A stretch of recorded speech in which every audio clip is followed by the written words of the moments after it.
Friends, welcome back to another episode of the Nation's Weekly Podcast. And I know we say you're in for a special treat each week, but this is different because... This is the one. This is the one, I promise. We're going to get it right this time. Joel and I are not going to screw up as guests.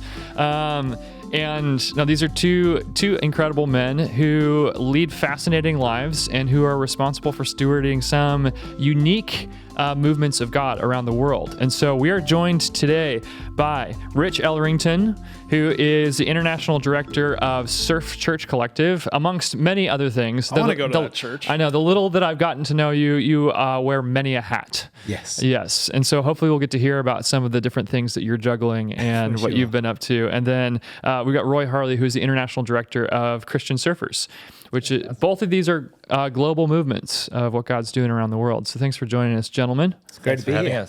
Stoked to be here. Yeah. So I guess, who wants to go first out of you two? Oh, it's definitely Roy. Always Roy. Roy always goes first. All right. Well, if then there's something to jump off, it's Roy. It's the Ginger Vicar. It is the Ginger Vicar, because that's the name for the web series, TV show sort of thing that you got wrapped up in at some point. So the word for pastor in the UK is vicar. I don't know whether you've seen the Vicar of Dibley. Have you ever seen that? Mm-hmm. So the traditional pastor is kind of suited and booted and the little dog collar. Well, there's a pastor, so I'm known as a vicar there, the ginger vicar with the ginger hair. And then my friend is also a church leader who's balding a little bit. So he got the nickname Balding Bishop. So we decided to start an adventure show called The Adventures of the Ginger Vicar and the Balding Bishop, and traveled the world and jumped off things and did crazy things. That's amazing. All while asking deep questions about what God's doing in the world. 100%. Well, it was a midlife crisis, which was excuse. No red sports car. You started a TV series. yeah, exactly. But it was tied into. So we did this when we were in our 20s. For just went and did it for fun. Nobody filmed anything. Didn't think to film anything. Could we still do it? Is it still possible for men in their middle age to cut it? What new skills can we learn? And also, what is God doing out there? And it was epic. It was crazy. I got to join the circus. Which Where was in this? Panama. Panama Circus. Yeah, I was supposed to be riding a bull. But it rained, and you can't ride bulls in the rain because they slip and fall over and break themselves. So we were disappointed. We've flown all the way to Panama to get this shoot done. It was all done and dusted. And on the way back to the airport, I saw a circus, and I said to the Balding Bishop, let's go join that circus. So we rocked up, knocked on the door. Can we join your circus? And within 10 minutes, we were doing. Have you seen the dome of death, where you go? The motorcycle? The motorcycle thing. What? So I said, could we ever go on the motorcycle thing? They said, yeah, no worries. So I get into the motorcycle thing. They close it in. I'm inside the dome. They teach me how to do it. I ride bikes a little bit, but I'm super nervous, as you would be. Yeah. It's the dome of death. Sure. So I'm trying to get around it. I'm falling. I'm going all over the place. I'm rubbish. But the Balding Bishop, Andy Frost, he's never ridden a motorbike in his life. Perfect. Send him in. This will be good. So he was next up, the first time he's ever sat on a motorbike. So that was just a car crash. It was brilliant. So, of course, he fell. It was a fail. But then they allowed us to have a go at the pendulum of doom, which is this 60-foot pendulum that's spinning around. Right. And you walk inside this kind of... you have to keep walking. You have to keep walking. Yeah, and sure. it makes the whole thing spin. But it's 60 foot off the air. What? And, mate, there's no crash mat. There's no nothing. Just did it. We just did it, mate. I've never been more scared in my life. And I'm like, what happens if you fall? And they said, well, you die. Great. That's why people pay money to come see this. Oh, it was epic. It was Bienvenidos a Panama. It was great fun. Oh, my gosh. Okay, so before you joined a circus during a midlife crisis when you were making a TV show because you were being a vicar. Yes. Prior to that. Okay, Yeah. so when did you meet the crazy Jesus that led you on this sort of adventure? Yeah. So my starting point in faith is my parents are both Christians and also church pastors. So I grew up right in the epicenter of the church world. My mum and dad are both fairly radical and wild, and they were always doing mission all over the world. And he was very artsy and theatre and all this sort of stuff. So every church that I grew up into wasn't like the traditional boring kind of experience that lots of people associate with church life, especially in the UK. It was always radical, wild, and God was doing wonderful things. So I grew up with an absolute excitement about things of faith. And probably it's only around about 6 or 7 that I made the decision to give my life to Jesus, which was off the back of pushing my sister down a hill and breaking a collarbone because I wanted to see how well she could roll. So it was motivated by like guilt and shame? Yeah, fairly much guilt and oh. shame. Was my entry point. In through the sinner's door. Yes. So it was on the back of realizing that's a bad thing to do, that my mum's talked to me about, hey, these aren't cool things, but you can be forgiven and maybe be changed a little bit. And so she introduced me to Jesus that night. I prayed a prayer in my bedroom. And to this day, it was such a radical, transformational experience, even though I was 6. And I remember this feeling of being saturated in love and the freedom of being forgiven for something I know that I'd really done wrong. And it was captivating at that age. And so every night for the next few months, I kept asking Mum, can I get saved again? I want to meet Jesus again. And she would, explain to me that, you're in now, you're walking with him. And, it was radical. It was impactful at that age. By the time I was 7, I was decided that's me. I want to be a preacher. I want to be a vicar. Want to follow in my parents' footsteps. So the church, your parents' church, I take it then was not Anglican. So Church no, of England. no, it wasn't Church of England. It was a kind of like Pentecostal church. And over here, in parts of the US, that can be kind of wild and radical and filled with snakes. Yes. I understand. So Pentecostal means different things in different places around the world. But it wasn't one of the snake charming churches. It was just which actually looking back would have fit me quite well. Yeah, really kind it's of like part of the radical and wild. circus. Yeah, absolutely. I'd have gone into that place with some skills. Sure. It was a great church. Just really, my parents just loved on people, loved on the lost. Lots of people coming in from rehab backgrounds, and and it was just real and authentic. And they did a great job of kind of schooling me in faith. Yeah.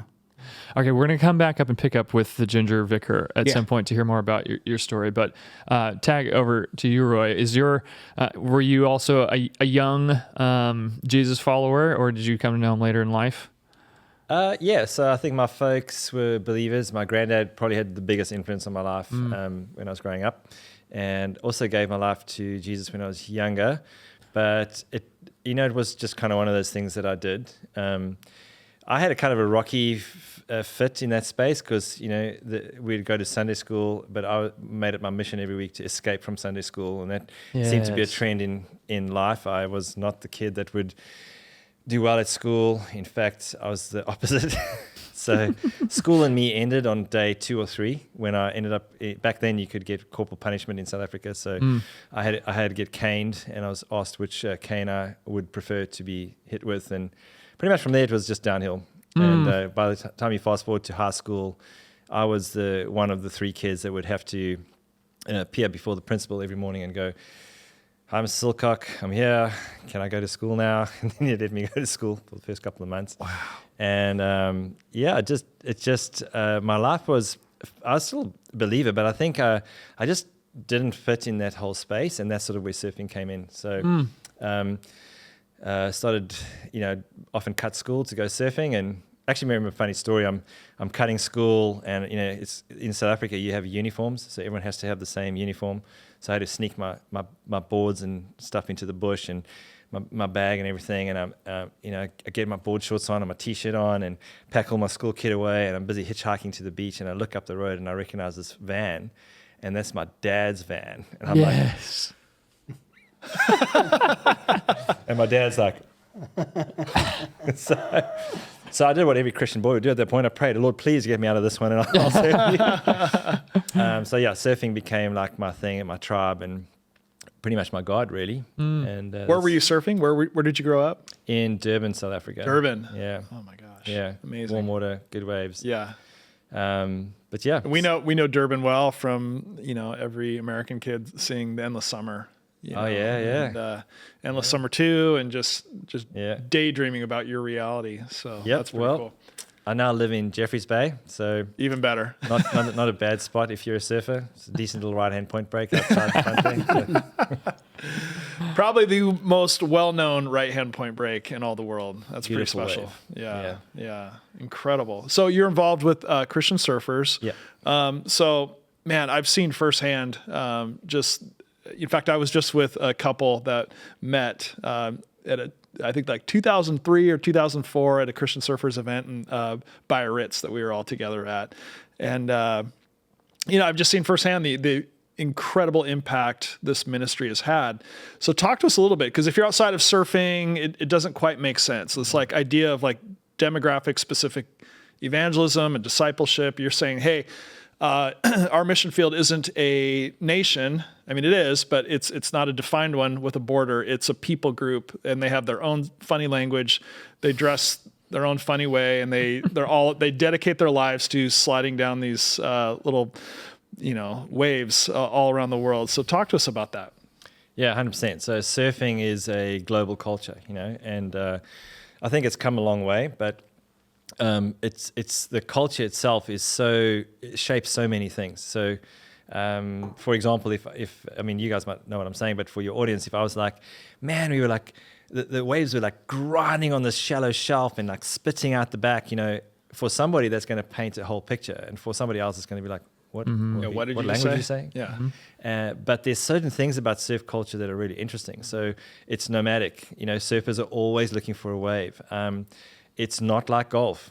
You can't script it. It's not like you can tee off at 4:00, So that makes people like, wow, surf is so like laid back and cruisy, because you never know when the waves are going to be good. Right. So I've often had like arguments with my wife, when we first got married, and she's like, I got friends coming around. I'm like, hang on, babes. When are they coming around? Because I know there's swell coming, and I'm not sure if the wind's going to go offshore. And like, I don't want to like lock myself into too much of a deal, because I might need to go, And so that actually creates frustration in non-surfers, but in the surf world, it creates a culture that on the dark side can be quite selfish and hedonistic, and on the upside can be quite chilled and relaxed, doesn't get too fussed about too much, oh, well, okay, well, we can deal with this. And so that culture is the same globally. And that has now moved, I guess, as surfing has become more mainstream into the Olympics, and certainly as professionals have entered the sport. But the same basic DNA exists there. And I think for me, that conference you're talking about in 2004 in Biarritz was probably one of the most significant conferences for me in my life. So part of my story, my Jesus story is... So we were both at that conference? Or it was actually in Hossegor, right? Hossegor, France, yeah. Which is where he's from. Yeah. And Nick Gilmore was there too. Nick Gilmore's there, and of course he was. Brett Merrick was a small world. Brett was the speaker. Brett Merrick, yeah. And so, if you wind the story back a little bit, school was a write-off, and I came to faith at about 2016. When I was 16, and what had happened is there was a girl that asked me to go on this youth camp. And I was like, there's no way I'm going to youth camp. There's nowhere near the ocean. But I did, and God rocked up and changed me. And the one thing that I couldn't lay down was surfing. And so it took about 3 years, because I'm pretty stubborn. And I ended up working, trying to follow God, trying to get it right. And actually, after 3 years, I was like, okay, Lord, I'm selling my board, selling my wetsuit. It's like was so painful, but I'm going to honor. He was so clear, this is what I want you to do. And I ended up working in the mission in a rural village in the middle of, literally take a bucket to a pump, wash.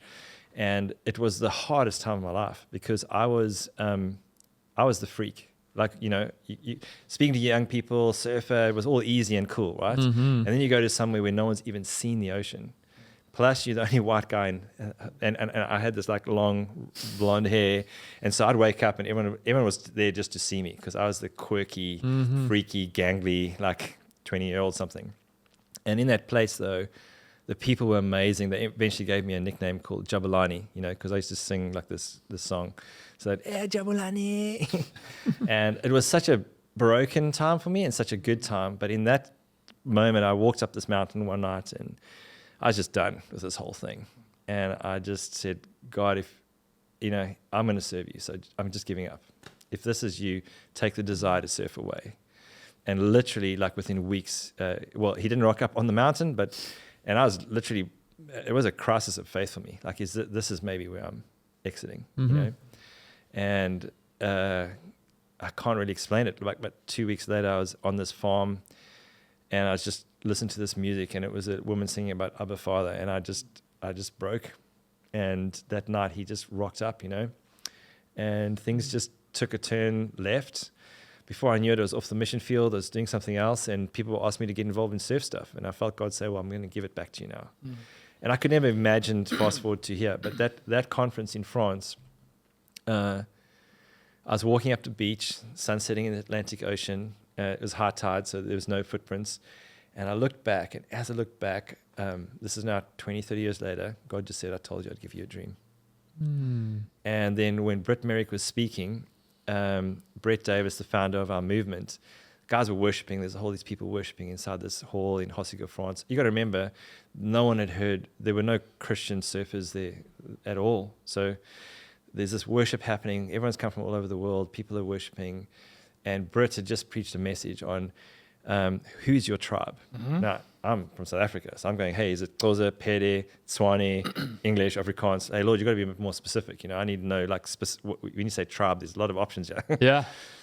And I'm wrestling with this, and Brett comes and he puts his hand on my shoulder, and I'm looking at everyone in worship, and he's got tears in his eyes. He says, "Roy, that is the pearl of great price. That is the treasure in the field." And he's pointing to these surfers, this culture. And just there, I felt God say, "That's the tribe." And yeah, that's the tribe. That's hard to explain, but I want them, my fellow surfers, to hear the story of this one who saved me. So I love that. Yeah, powerful. Share with us a little bit about what specifically Christian Surfers does, and you've got your tribe is expansive now. With your role of overseeing all this. What do you guys do, and where are you guys doing it? So in its simplest form, the vision of Christian Surfers is that every single surfer would have this one opportunity, or maybe multiple times have the opportunity, but have the opportunity to both know and follow Jesus. And that works its way out through local missions and then a whole lot of other stuff that gets quite boring. But currently we are working in 33 countries around the world. There's hundreds of local missions. And we've just set some pretty audacious goals. We really want to see that scale, and so we're looking at all sorts of strategies. And one of them actually is media. How do we touch more people through media, and how do we rally people and ignite them for mission? Yeah. Mm-hmm. So that's pretty much. There's a lot more to it, but it's on most continents. It's a movement. So every nation is autonomous, but it's amazing. I love being involved in it. So, yeah, I'm curious. So if every nation is autonomous and you've got all these different chapters, like locally and globally, then how, sounds like your job as international director is a lot like herding cats. 100%. Herding cats is for sure. It's a joke we all talk about, and surfers generally are not, they're like cats. Right. Yeah. They're all like scattering, Not type A linear thinkers. No. Right. Great at communication. No. So I think, it comes down to a shared vision, mission, and values. Mm-hmm. Those are the fundamentals of what we have, and a shared and agreed statement of faith. And then the genius of Brett Davis, actually, there were all these surf ministries that were in the late 90s doing their own thing. And one of the things that he did was he pulled us together and said, "You are better together." And it was very gentle in the way he did that. And so, but we have a massive opportunity in front of us. There's so many, surfing is in the Olympics. There's so many nations starting to surf. Remember, the vision is every surfer and every surfing community. And the word "and" there is super important. It's not just the surfer, because surfers live within a community. Mm-hmm. So it's not just individualistic. And some of those communities are where surfing and poverty intersects. And where that happens, we've launched a thing called Groundswell Aid. We have 7 projects globally. That's in its infancy, but it's really looking good and taking off. And the other thing is for surfers to know and follow Jesus. And when we got to that point, we were like, well, we don't have a church missions planting part. We've got relationships with good churches, but we're finding more and more places around the world where surfers are coming to know Jesus, but there's no healthy local church, or there's no expression. Mm-hmm. One place, 10 or 15 kids came to faith, And the guy took them to the local pastor and went, great news, these guys have all come to faith. And he was like, fantastic. Cut their hair, change their clothes, get a tie, see you in church, give up your surfing and see you in church on Sunday. Right. And he was like, ooh, I don't think that's going to work. Yeah, no kidding. And so he actually got hold of us and said, look, I don't know what to do in this space. And what's grown out of that is a beautiful local church. And so in working, myself and Rich and a couple of other pastors spent about 2 years thrashing that out. And that was the Surf Church Collective for me is outside of Christian Surfers, but it's 100% our key strategic partner in surfers knowing to follow Jesus. Yeah. So how long have you guys known each other? So 2015, Roy's on a trip with his family traveling the world to connect with all the different Christian surfer bases. So he rocks up to Hossegor, which is where I'm living. I couldn't make that 2004 conference because I was in the UK pastoring a church there, desperate to go, but couldn't go. But by that time, I'd actually left my job leading a church over there. My wife and I packed up our 3 kids, moved out to France in a red van, little transit van, and started the journey to planting a church for surfers at Hossegor.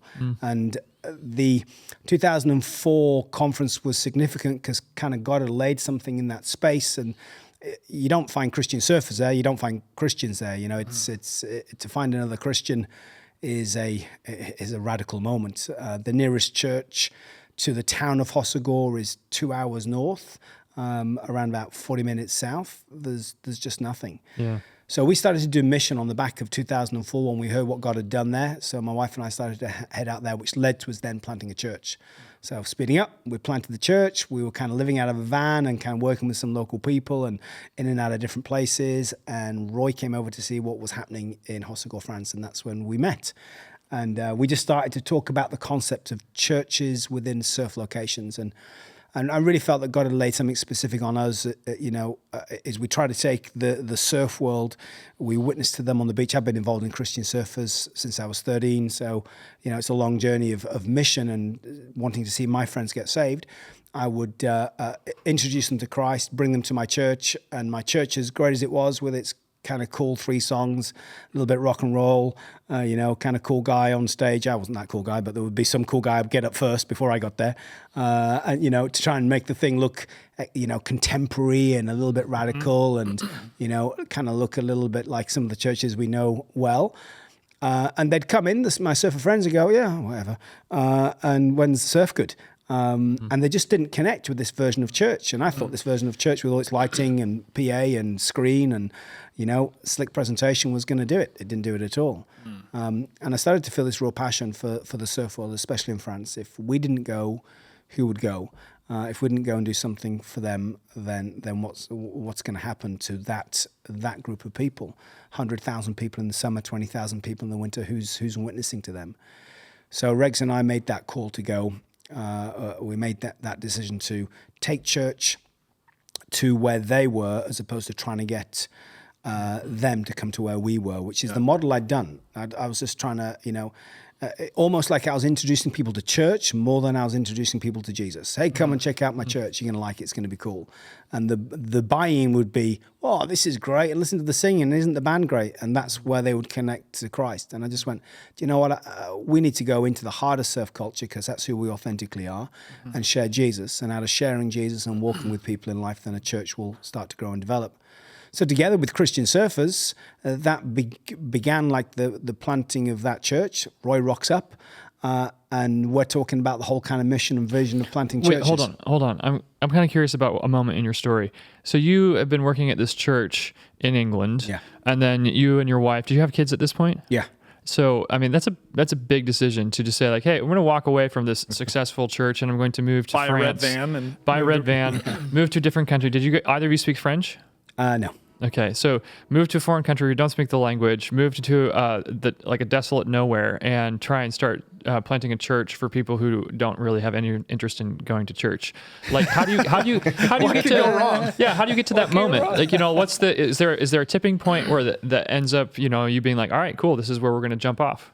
Yeah, no, it sounds fairly mad. I'd been presented with this question by one of my friends while leading the church, who was actually dying in hospital with cancer, leukemia, and he was in major trouble, and he was fighting for his life. 4 kids, beautiful wife. All those kids were under the age of 8, and as he's in this kind of in hospital, I go to visit him, and he turns to me and says, "Richard, how much faith have you had to operate this week to live life?"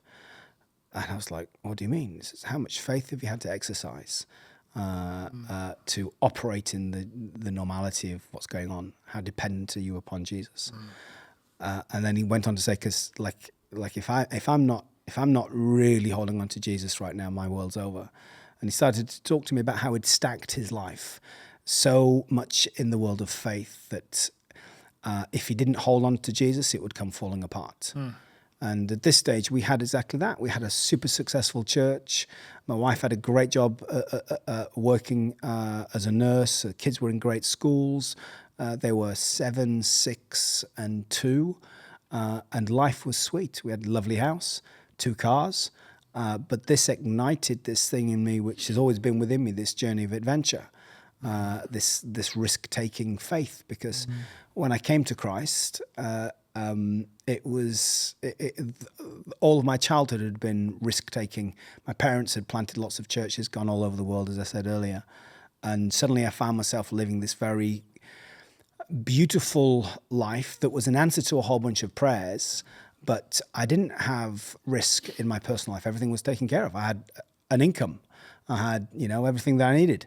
I had faith for different things in church, but I looked at Regs and I went, we got to mix this up, because this is becoming risk adverse. And if we're called to go, are we really going right now?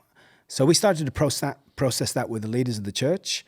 And of course, we'd been doing mission to this town in our vacation time for about 6 or 7 years. So Hossegor wasn't just some random place that was chosen. Okay. So since that 2004 moment, 2005, I'd started going and doing kind of gospel presentations there and rocking up and working with Quicksilver and grabbing big buses and showing surf movies on the side of buses. And we'd have thousands of people rock up to these things that would become known as Christian Night, which is off the back of what you did in 2004, where you showed a movie in a cafe. Yeah. We followed up to that cafe and then did it for the next 10 years.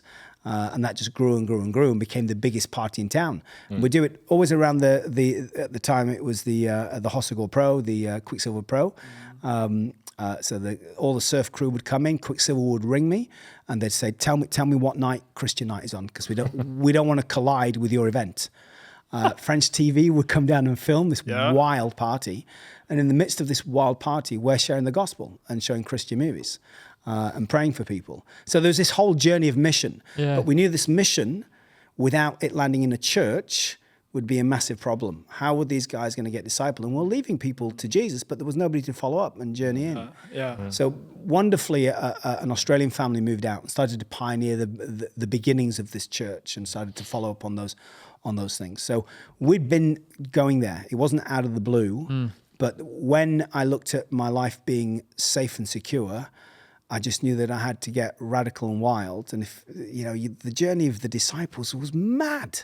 It's madness. And I'm organizing structure and what's the tipping point and analyzing this and that and the other. And that's important. But there was 1 million people that could do that job. I wondered how many people could be prepared just to rock up in a van, live out the back of it with their wife and 3 kids and start a church. And I wanted to strip it all back. I wanted to know what would happen if you got rid of everything and it was just you and Jesus. If no marketing, no big band to rock up with, no Christian infrastructure in the background, no Christian population to, confirm, confirmation bias, just none of that stuff. Yep. If it's just me, Regs, and my 3 kids, what will Jesus do? I needed to go find out. I had to let go of it all. It wasn't even a question. That's incredible. There's so many. Thank you for sharing that. Number one. Number two, the whole element of take risk is something that really beautifully haunts us here at Nations. It's something that, a couple things. Brother Andrew, who's a hero of ours, he would we work closely with their organization, and he had this epic line once where someone said, "Hey, take care, Brother Andrew," and he goes, "We don't take care, we take risk." Yeah. Wow. It's like, whoa. And That's good. it was just like a beautiful, like I don't want to take care Yeah. of my life. I want to take risk. And, and then someone else spoke this over us for our organization, because I'm like, yeah, this is what we really want to lean into and discover. And this guy prophetically spoke over us. He goes, nations. He goes, yeah, you guys are in the business of life risk. I said, oh, explain that. He goes, yeah, you risk your lives to tell the story of those who are risking their lives being about their Father's business. I'm like, beautiful. Whoa. Yeah. And I'm like, okay, we're writing that one down. That's going to go down. Core value. Core value. And I just love it. And what's so cool is that, one, we were at the same conference in 2004. That was so formative for me. I think it might have been one of the first times I'd left the country and in pursuit of ministry or whatever. And I had this crazy dilemma. I'm like, I'm going on this mission trip to take our silly little surf movie to, we showed it in Ireland, we showed it in the UK, we showed it all down the coast in Biarritz, and we showed it on a side of a bus in Hossiger. And I think it was Jesse's movie, who's editing 20 feet from us right now. The Burma. That's amazing. Yeah, so he made the movie, or it might have been Nick McLean's movie, Noah's Ark. It was one of the two. It was either Outsiders or Noah's Ark, and we showed it on the side of a bus in Hossiger. It was the first time I ever shared the gospel with someone who was of Muslim background, and it was like right after September 11th, and I was young. It was just like a lot of emotion, and I'm like, wow, it's so cool, God, how just like there's this little crazy cool connection, and that was all you're doing, that Christian party. And like I remember the French TV was there, and it was like they were covering it. It was just wild. So they were just wild days, and again, all happening outside of. If we'd not stepped out into those open spaces and taken church in and the gospel, fundamentally the gospel, into those unreached locations, then we'd have just been sat at home having a nice Bible study. Yeah. And that's beautiful, but where does it go? So I sat in so much frustration that I couldn't be there in 2004 when all of you guys got together in Hossiger. But it's so incredible that it was like your legacy of faith was so impactful in my life. And I'm just like, I'm really blown away by that in this moment. I'm just kind of tripping right now. Cause like that was so impactful. It's like to know that like God was planting a seed in there, and this like just, and like I would then go and work with the persecuted church in the Middle East, which is probably my favorite place in the world to work, in Iraq and Syria and those places. And so anyways, I'm just tripping right now. It's so cool. I have a question for you guys, because obviously there's tons of commonalities and many threads we could pull on the stories of each of you guys and what God's been doing. But why is it, it seems like all three of you caught the same virus. Why is it that there's versions of the gospel that some function like a virus, where if you catch it, all of a sudden, like you're enamored with this idea of risk. You're animated to say, well, hey, I am discontent now with what was my normal, what was my priorities for safety and stability, for power or for influence, and instead you just become captivated by an utterly different vision that draws you out of that into places of risk that demand a particular sort of logic, which seems like madness to the rest of the world. Why is it that we have that vision of faith, Jesus Christ, his love, his invitation, and then this other one that so often seems like it might even be like winning, right? It's dominant, that leads to us like building cathedrals of all sorts, and saying, well, no, actually what we need to do is we need to circle the wagons. We need to close the doors. We need to get the people in here. Like, do you guys have, I'm curious. Do you have an answer to that question in any capacity? I think, if you really strip it all back, right? Jesus is not safe. He's not. So, and I think in everyone's faith journey, there is that point where, and this could look different in different spaces, but where we surrender and we say, well, what would you have for us? And he writes the script, and when he writes the story, it's always more interesting than the story we would ever write ourselves. But you've got to take the first step of risk, and it feels terrifying. And I loved what you said, is that you telling the story of people that are living out that risk in a way that would terrify me, especially as a dad with kids and everything. But somewhere on all those journeys, someone took that pen and said, hey, Lord, you write the story. Here's the book of my life. And there's two like scriptures. One is that it's in one of my favorite scriptures, Psalm 139, where it says, he's the author and finisher. So, Lord, you all the days ordained for me were written in your book before one of them came to be. And there's another scripture that says, you're the author and finisher of my faith. And they seem similar, but they're actually completely different. Mm-hmm. The one is God's perspective looking back as an audience on my life. He's seen all the days ordained for me were written in his book as a telling of the tale, and he knows the beginning and the end. The other one is completely active. It's you are the author and the finisher of my faith. So he has the pen, you write the story. Yeah. And in hearing what you're saying, I suddenly had this thing. You're telling those stories, but as people listen to those stories that you're telling, that virus is catching a light in the lives of young men and women everywhere. So they're being ignited by that same thing. And they just have to take that first simple step and go, I can't do this. I can't start a national mission. I can't start a movement. I can't do that. But hey, here's the pen. Mm-hmm. And if you're willing to take that risk, well, you're going to live an interesting life. Buckle up. Yeah. Thanks, Fred. That's beautiful. Yeah. I think we have this tendency as human beings to circle the wagons and to hunker down and to live for self. So that's part of how we're wired. How do we serve our best interests? What's good for me? What program's going to make me come alive? What environment's going to help me grow? And as you start to get deeper into your faith, you realize faith isn't. Our journey of faith, yes, it is about us, and Jesus has died on the cross for us, but in our response to him, we're making everything about him and his mission and everybody else. We live up and we live out, so it becomes not about us. And I think we struggle to direct people to the adventurous life of faith. And I think people struggle to live in the version of church and Christian culture that we've created. But we've made it as satisfying as we can in order to keep people in, because we've lost how to do it the way that Jesus and the disciples did it. And that was really it for me. So I'm just reading the Bible and going, their experience of faith, those disciples, is so different from what I'm experiencing.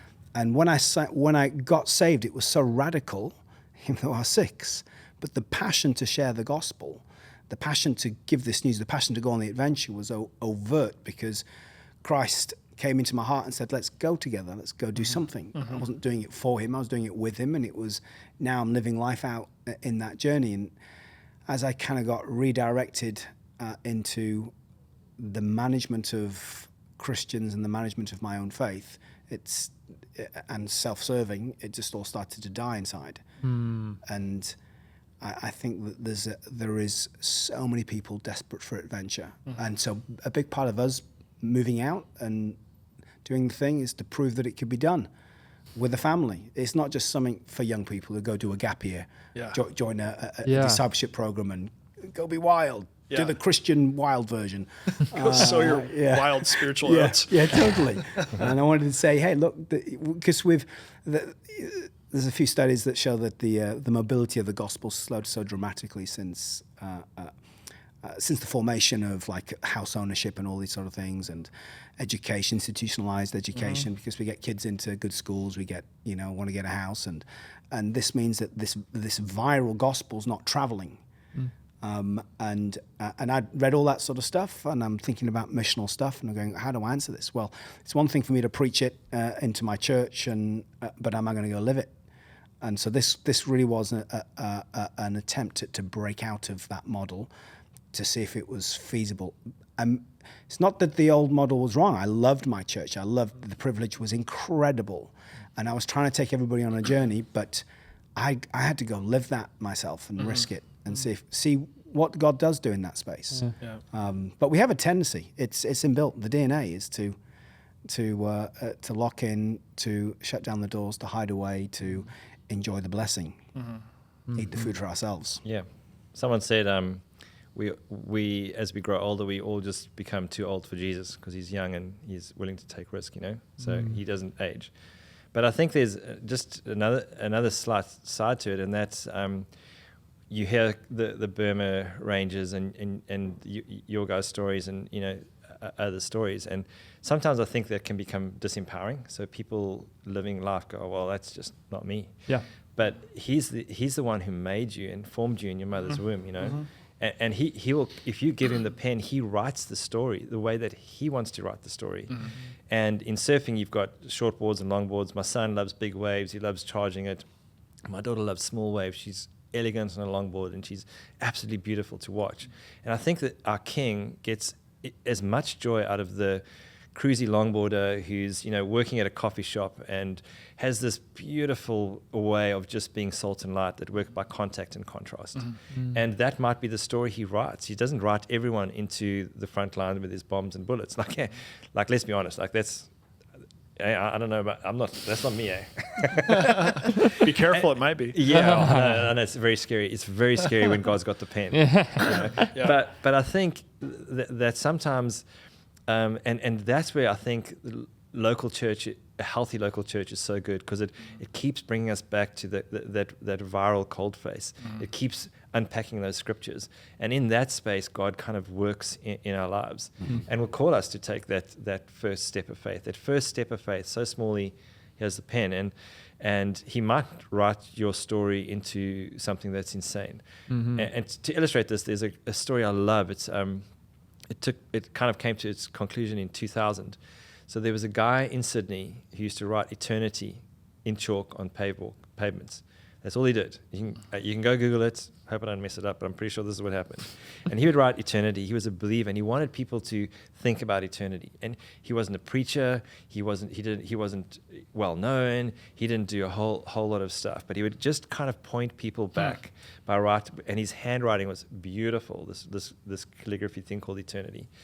And 2000 comes along, and they lit up Sydney Harbour Bridge with his actual eternity. And from my perspective as a believer, I'm going, God is shouting at you.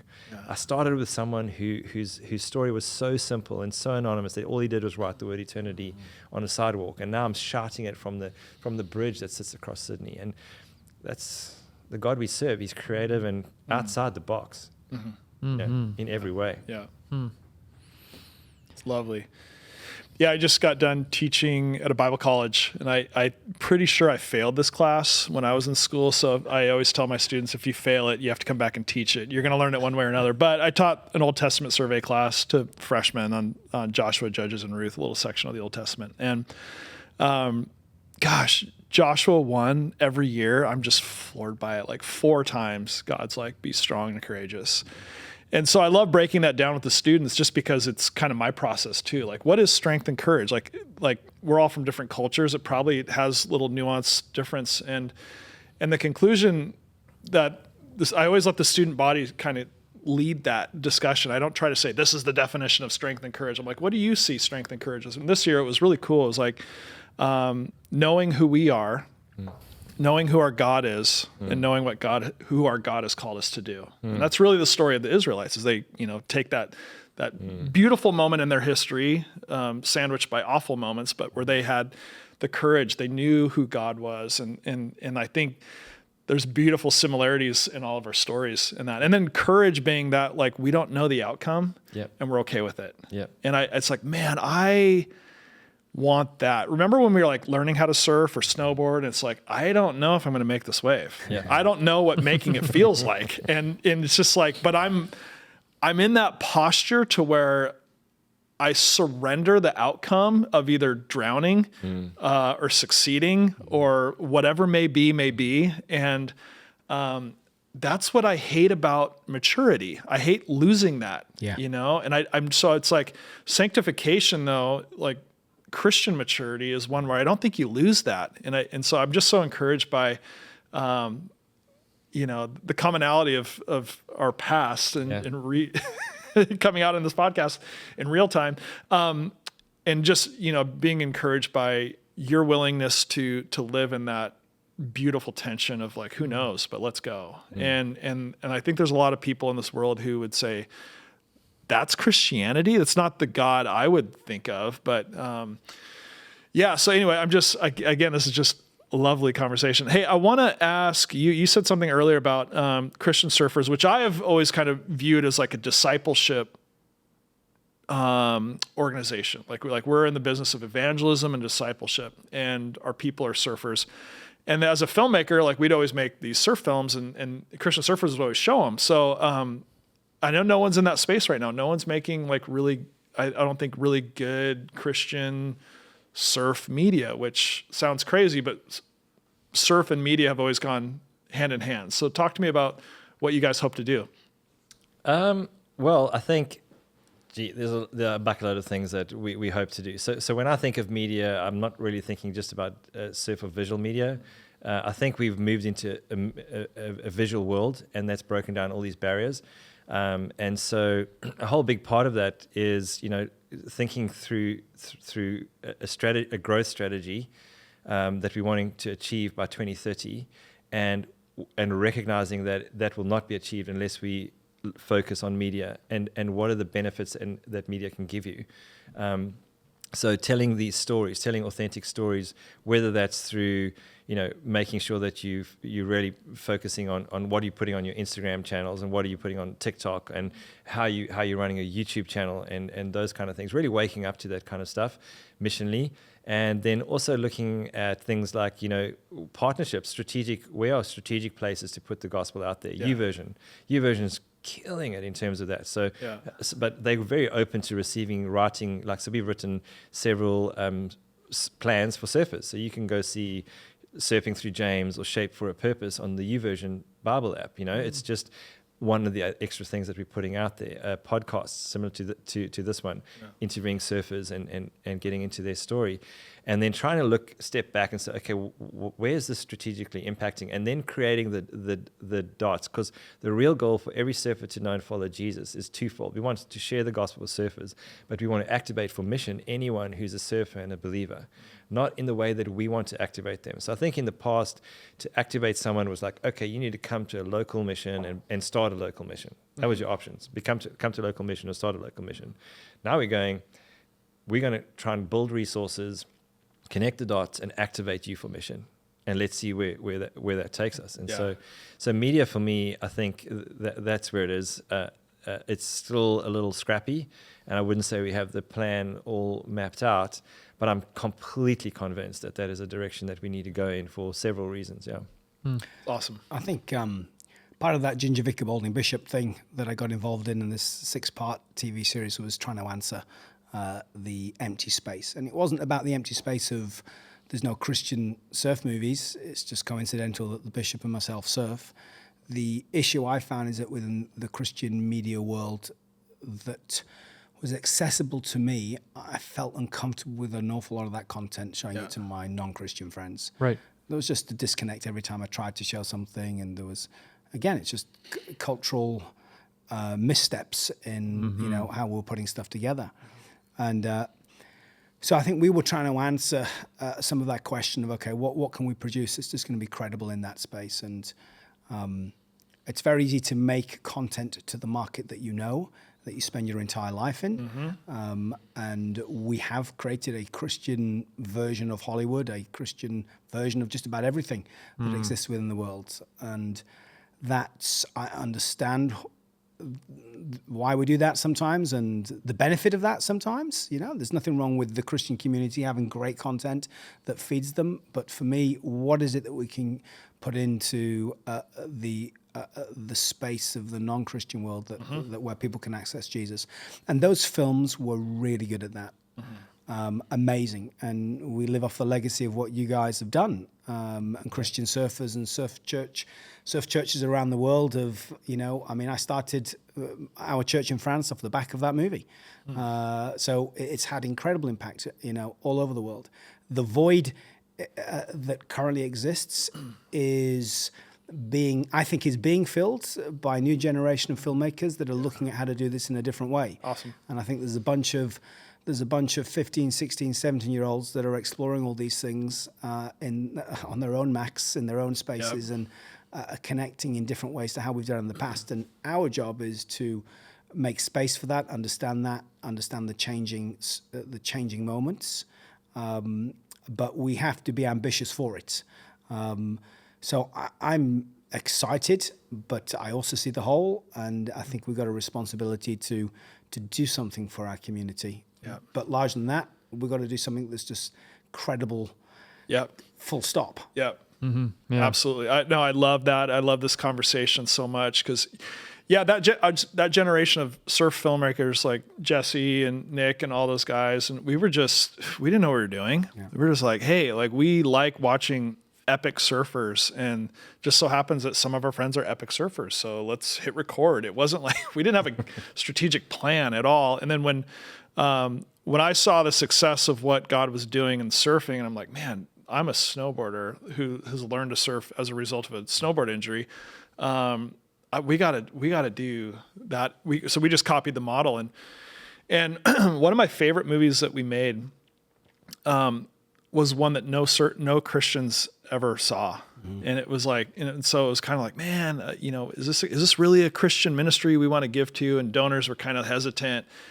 And that was like the pride, like this movie, Anthropology was like, it's like my pride and joy. I just felt like, man, like we shared the gospel to people who had never heard it. That was the goal. Like I didn't want to make movies for youth group kids. Mm-hmm. They already had stuff. Yeah. It's like I wanted to show up on the side of a bus in Hossiger and like, being yelled at by a Muslim. Like, I'm like, that's where I want to be. And I'll never forget the very first premiere we had with our movie 1 Year. Andy Finch was in it, who you guys met on Sunday, a pro snowboarder. And we were, I said, hey, if we're going to like make this movie, we're going to premiere it in Port Angeles, Washington. Port Angeles is like, it's where Lib Technologies is. It's like, it's the belly of the beast as far as the snowboard industry. Like, and no Christians are there. And so I'm like, let's go see. Like, no, like it won't be full of youth group kids going, yeah, this is awesome, Christian media. It was like, we showed the movie and people were just like, it's like we were from the moon, and we're like, hey, here, like, this is what the moon's like. And they're just like staring at us like, this is crazy. And I was there with Dave Downing, and I'm pretty sure Andy was there too. And we didn't know what to do, but we were just like, we passed out these little cards like, hey, I'd like some more information about the message of this movie. And then like, hey, tonight, like, yeah, I think I'd like to follow this Jesus that you introduced us to. And Dave Downing, like, we're hanging out backstage. We're like, we're just glad it's over. Like these people, like, it was such a wild event. And he just goes, boom. And he put one of these cards on my chest, and he's just looking at me like, and like this 18-year-old kid said yes to Jesus. Wow.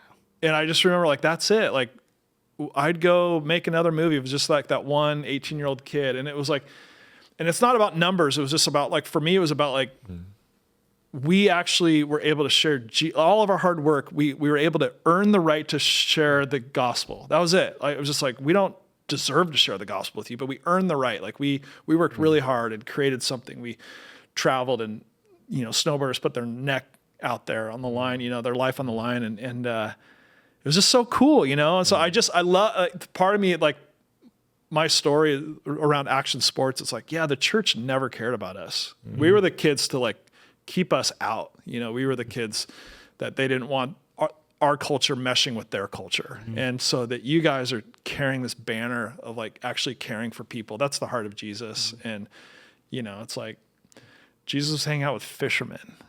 People don't get that. Yeah. It's like a flannel board Veggie Tale story that we just, that's normal. It's not. It's like a very religious, holy thing went and participated and did life with people who didn't look like the religious. And I think that's something that you guys are carrying and stewarding very well. So good on you. Thanks. I think I just, one thing there, just to bounce off what you were saying, in some ways I think like Jesus is so authentic and so life-changing. And what I often find is really the simplicity of it is to try and take off all of the stuff that's been added on top. Mm-hmm. When you speak to somebody, whether it's a Muslim person or somebody, in the belly of the beast, they have all these layers of what they've been taught or seen or experienced. Yeah. And so the reality of the gospel is when you can move those layers away, when you can take that away and say, hey, through this movie or through this conversation, and sometimes nothing that we do. Sometimes it's someone who smiles at someone at a coffee shop or just says Jesus loves you on a things. When we can take that away, we separate the gap between, we've got it wrong in Christian surfers heaps of times, and we churches we get it wrong, missions we get it wrong, we all get it wrong. But when we can take all of that away, I think the gospel of Jesus is that powerful that people are then confronted with this King who came to earth, and we don't have to do anything else. So I think so much of what we do is trying to remove all those layers of stuff. Yeah. Mm-hmm. Yeah. Mm-hmm. 100%. Yeah. So we've talked some about, covered a lot of ground, but I'm kind of curious, I've heard from a number of you guys how the quote unquote traditional model of church just eventually proved stale or confining, or like, hey, the passions that God had put in your hearts seem to come at odds with the structures or with the powers that be there, So been all on these kind of crazy adventures. But so Surf Church Collective I understand what Christian Surfers is doing in all sorts of different ways, but like, what is exactly, we haven't gotten there yet. What is Surf Church Collective, and how are you shepherding that? Okay. And how do I sign up? Yeah. So Surf Church Collective is birthed out of this organic movement that was happening that we hadn't really spotted. So I'd gone to plant this church in France, which was a thing alongside Christian surfers, but out of kind of trying to, as you say, break out of some of the traditional models. Other people were doing this in other places around the world, and kind of like in my third, maybe the third year, I'm going, there's got to be other people doing this. It can't just be us that have got a surf church and are reaching surfers. But I kind of reached out to a few people I knew, and there wasn't much coming back. So I decided to make a trip to California, because surely if there's one place in the world where there's churches reaching surfers, it's California, surely. So I connected with an organization from that I'd known historically from the UK, that was a big US kind of like a church planting organization. I flew out with my eldest son at the time, 11, and we went to a bunch of their conferences, and they were phenomenal. They were epic, but they were very much about the weekend experience, the full kind of like, churches, you got to make sure you're the best thing in town, and you're competing with the cinema, with the, all the live gig places. You got to make that, and it's all about the show. And, for some that's fine. But for me, I was going, that's not what I want. And I'm not in California to find the same thing I've just been leading in the UK for all of these years. So I was feeling really disappointed, and my son was feeling like gutted, and, we're like, what are we doing here? And we're down in Lowers surfing. I had the appointment to go to a church just to go hang out. It was Sunday, just to go hang out at a church in Huntington, but the surf was cooking. And my youngest at the time was surfing really well. He's having a great time. And I just said, you know what, son, let's just not go up to Huntington. Let's just go to church here. We'll be able to surf for an extra hour. Classic surfer move. Go to the next service. So we just went, yeah, that's a great idea. So we surfed together. We went back to our little hotel. We Googled Church San Clemente. And this one popped up, and I just hit directions, and we drove up to San Clemente, to this church. Following the directions, as we drive in, we see all these cars driving in with surfboards on the racks, and surfboards hanging out at the back of the back of the boot. And I turned to my boy and I said, I don't know what type of church this is, but it feels kind of cool. It feels like we're at home.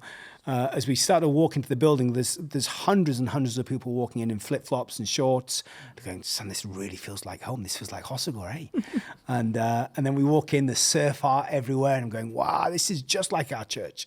We sit down in the congregation, it's full, it's rammed, thousands of people. And in that way, it wasn't like our church at home, because we're in Hossegor, a small plant in the, but we're sat there, and the pastor starts to preach, and as he's doing his thing, there's making constant surf references. And I'm like, oh, wow, okay, he knows what he's talking about. And then he starts to talk about his time on the tour. I'm like, what tour? A golf tour? And then I realized, no, he's a pro surfer.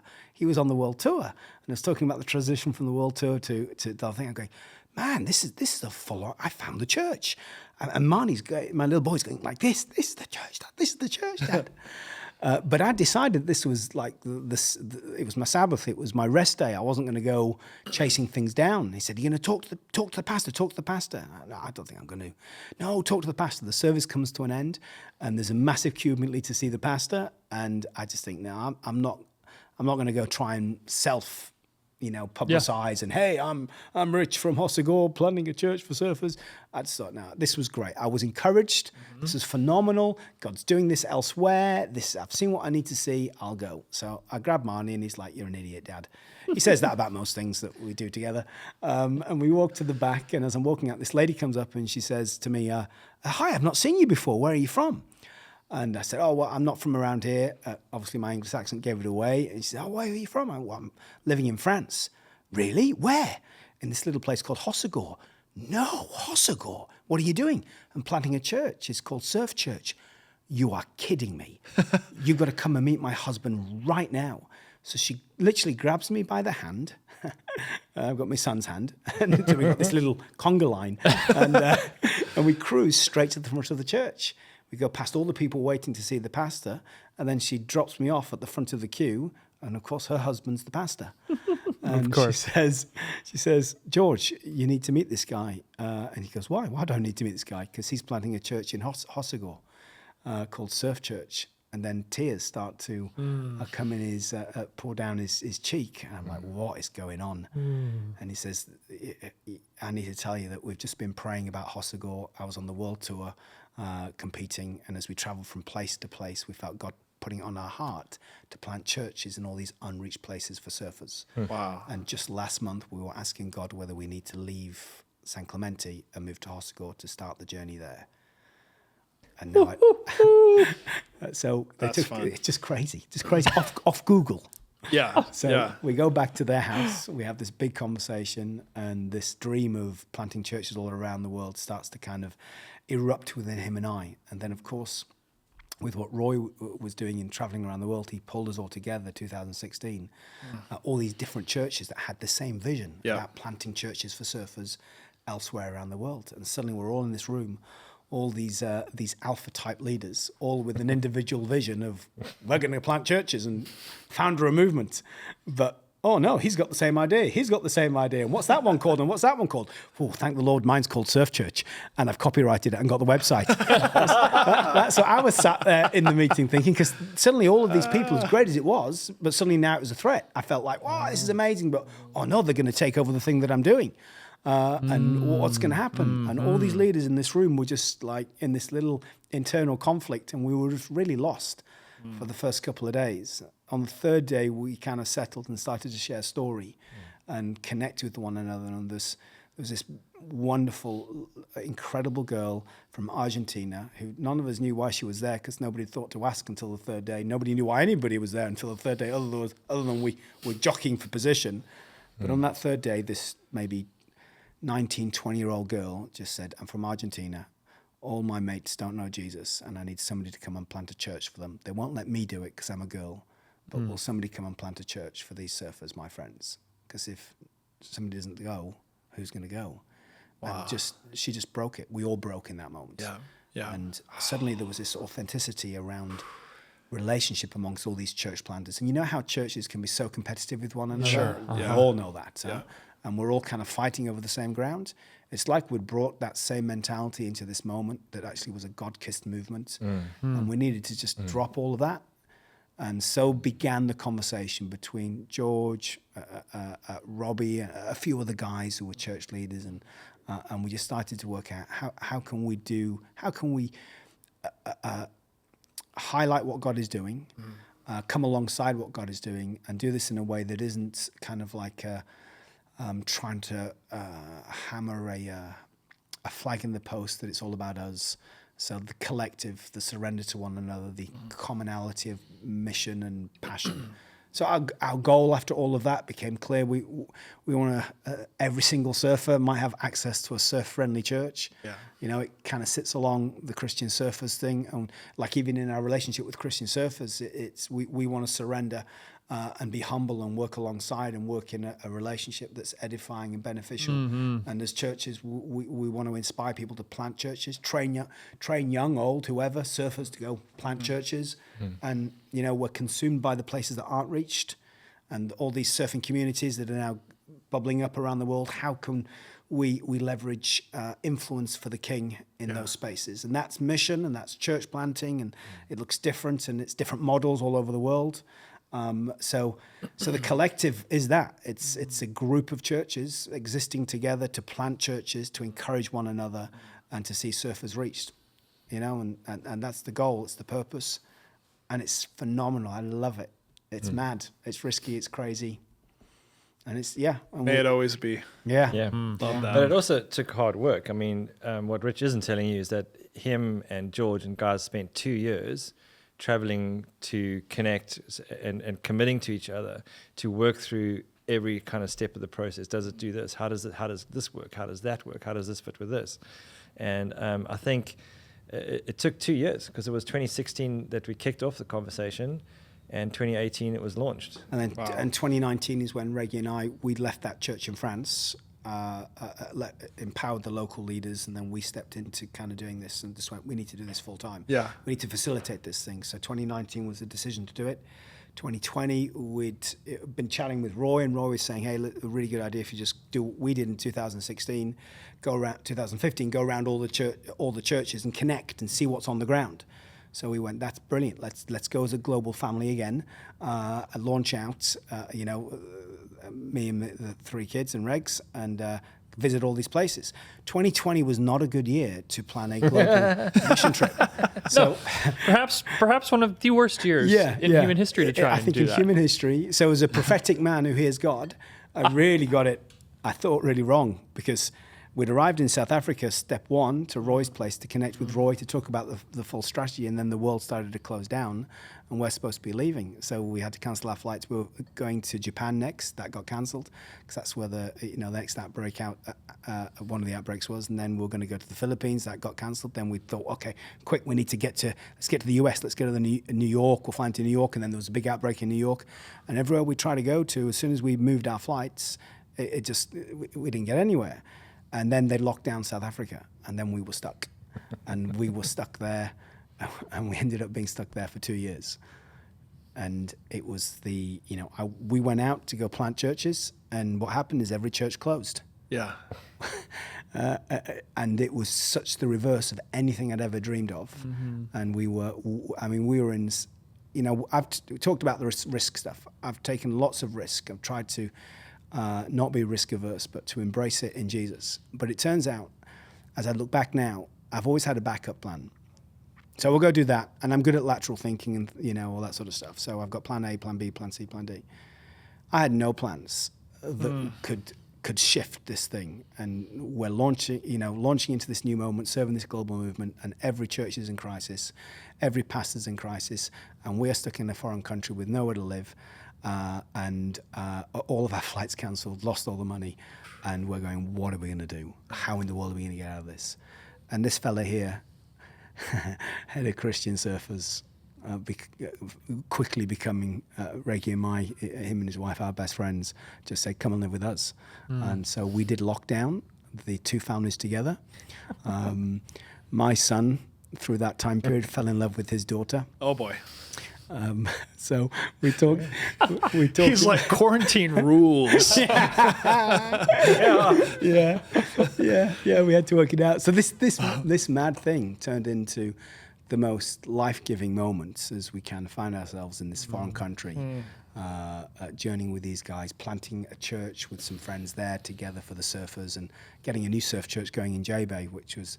It's just been radical. So you just don't know when you step out in this adventurous life of faith.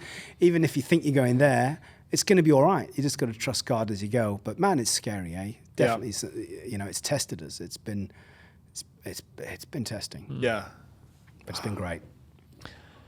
Gentlemen, thank you so much just for sharing a tiny glimpse into your guys' stories about what God's been up to in your own lives and families, and then the movements that you guys serve. I'm so grateful for your guys' willingness to take risk, and also to think creatively, to think outside the box, to think strategically. And really, I think, some of the things that we love to find and to highlight our stories, not just the people who are willing to say a radical yes to God, but to some of what we just covered, like that, the breakdown of the personal agenda, the fiefdom mentality that we can all have about like, well, hey, I need to protect my brand, my movement, my whatnot, right? And surrender to this beautiful tension and invitation from God to say, no, you're thinking about it wrong. Like partner, collaborate. Absolutely, like we are all so much better together. And so I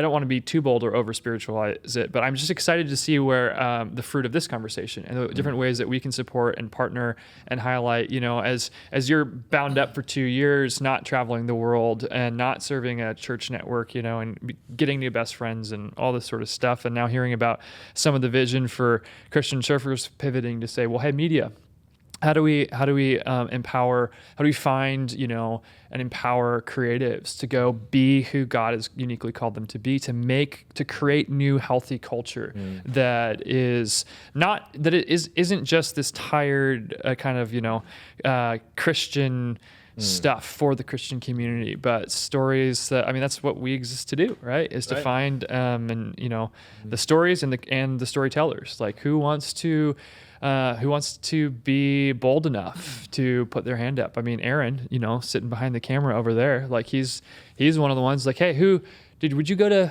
Ethiopia, Rwanda? Yeah, sure. All right. Send me, it's like, dude, let's find more of them. Let's activate them. Let's see what happens. That's right. Yeah. And thank you guys, for what you're doing. In some ways, I think you peel back those layers and you share that viral story. And this has been so inspiring. Just hearing some of what you were sharing and what you're doing is amazing. So, and I think you're 100% right. There's one King. He's not confused. And the more we work together, the more we share strategies and plans together from a kingdom perspective, the more things happen. But thank you. No hot takes? Are we doing hot takes? Whew, dude, my mind is fried. We normally in our podcast conversations, we've been trying this. Okay, you want to start? Yeah, I do. Okay, so hot takes is basically just we try and think of some interesting questions to ask you in rapid fire succession. So, like the responses, there's no wrong answers. The responses got to be quick. It can be a story, but the story's also got to be quick too. Okay. Favorite surfer of all time? Tom Curran. Aki. Aki. Oh, incredible. He's goofy. Yeah, you kind of look like Aki too. He's a goofy, yeah? Yeah, I'm goofy. And, yeah, I can see that. God, his backhand surfing at J-Bay, nothing better. All right, best wave in the world? J-Bay, no doubt. Well, wait, hang on. I don't want to say the best wave because... Your favorite wave? J-Bay. Yeah, My favorite wave is J-Bay. Yeah. My favorite wave's J-Bay. Yeah, okay. I've never been to J-Bay, so... Nor have I. Kelly Slater, with hair or without hair? Favorite version of him? Oh, it's with hair. He's the GOAT, right? Without hair. The younger, just, okay. It's the my momentum childhood. generation. Yeah, he's my childhood. So the transition from Aki to Kelly was phenomenal. Yeah. Crazy. Yeah. I'd say without hair. Yeah. I like what he's doing, just how he's redefining things. Never know what he's going to do next. Interesting because he just got cut. I know. Just got dropped. Gosh, it's wild to think of like... I think it's... so. As long as I've been surfing, Kelly Slater's all good been... things come to an end. Yeah. No, because I think now he's going to get all the wild cards. So he's just going to continue to he's got no pressure. Yeah. Can rock up at an event and just knock a lot of people out. Kids, yeah. I'm telling you, 2025, other side of the Olympics, Rebel Tour. Okay. That is He will play the game until he gets to trying to get into the Olympics. Yeah. And if that happens, we're all good. If it doesn't happen, Rebel Tour. Okay. That's what I reckon. Okay. All right, we got a little prediction. We can put some money on it later off camera. Like that. Okay, so everyone claims to be Surf City. When you think of like the quintessential surf city, like Huntington Beach says, "Oh, Surf City, USA." Like what would you say is like the best surf town in the world? That is a tough one because there's so many beautiful communities. I mean, you got to pick. If heaven is one food. place. Is it acai? Is it poke? Is it a good craft beer? Yeah, right. I know what you're going to say, so just get on and say it. J-Bay. It's got to be. I love J-Bay. So I love my town. I love my people. I love my community. And yeah, for sure, that's me, right? But on my trip, the North Shore was so special, and the community there was beautiful. So, you know, I've been to so many places. Being here, I have no short answer for that. For me, I'm as excited to eat a fish taco as to have a bride steak, as to have a poke bowl, and the people that I meet in those places, Bali. I mean, come on, how do you? That's an impossible question to answer. Yeah, that was a perfect answer. Blended like the hometown loyalty, but also answer, like very political. It's simple for me. It's simple for me. It's Bude. Which is in Cornwall, Bude in Cornwall. Okay, just up from Newquay, down from Croyd. Yeah. It's the perfect surf town because it's where I learned to surf. Out of way. It's the place that I waxed up the board on the wrong side, thinking it would go make it go faster. Yeah, sure. This is a common mistake everybody's made. It's the place I nearly first drowned, and it's the place that I first stood up on a wave. And for loads of groms, that's still happening there. It's when I drive into that town, it's like I've arrived home at Surf City. Okay. Best surf vehicle? 1970s Combi. Combi. What is that? For our American viewers. Traditional, I don't know what you call them, as 1970s round-shaped Volkswagen Combis. Oh, but Volkswagen buses. Yeah. There we go. Okay. Yeah. Iconic. Any high car. Just going back. Sand everywhere. Wax on the top of all the seats. Yeah. Who cares? It's high car. Don't be gentle, it's a rental. Yeah. My favorite car, I had a 1973 Dodge Dart. I actually bought for a prop for a movie. We shot an intro for a snowboard movie, but man, it just felt so good driving down 101 in this old car, longboards, just sand everywhere. It's just like, so good. I mean, those iconic cars are incredible. They're beautiful. But I've had a bunch of those Beetles and V-dubs, all those things. But all the European ones fairly much suck to drive. Yeah. So that's at the end of the day, I need to get to that surf. Yeah. And it's like Endless Summer too, like the Du Chevaux. Is that how you say it? I don't even know if I'm saying it right. Here's a funny story, right? So I had a Combi, right? So, but I played in a band, rock band. Yeah. And the band's equipment got stolen, but it was insured by the church. So they paid me out, and the band guy the leader of the band at the time was super pumped because I could buy a guitar and an amp. Yeah. I didn't. I bought a Combi, so I could take a hold of Surf Grom somewhere. My favorite car of all time, and it burnt out. Literally watched it on fire from the back to the front. Oh no! And one day I will own one of those again. Yeah, good on you. Okay, well, we've got. I mean, you brought up food earlier, so what's like? The pinnacle of and the dregs of English food. Oh, and then you're gonna have to do French, and then you're gonna have to do South African. Okay. So the pinnacle of English food is probably a steak and ale pie, which is just stunning. That's wonderful. I don't drink, but God, I love alcohol in food.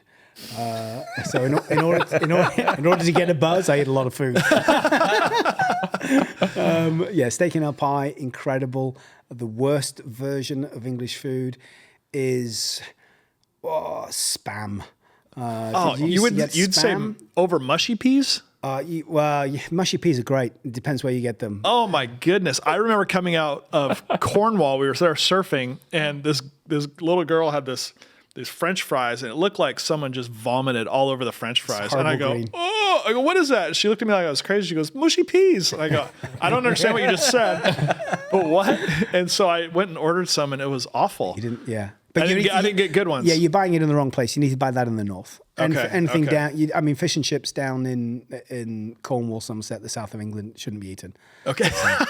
That's good to know. Stick to Cornish pasties. Cornish pasties there, fish and chips up north. Okay. All right, we're going to give you a second to think about French food. So, the pinnacle and the dregs of South African cuisine. Pinnacle is a braai, a good barbecue, done on wood, open flame, and it's good quality products. And the dregs is a braai or barbecue done on gas, where you take all the same stuff and stick it in a steel tin, so it like overcooks into this horrible leathery gunge.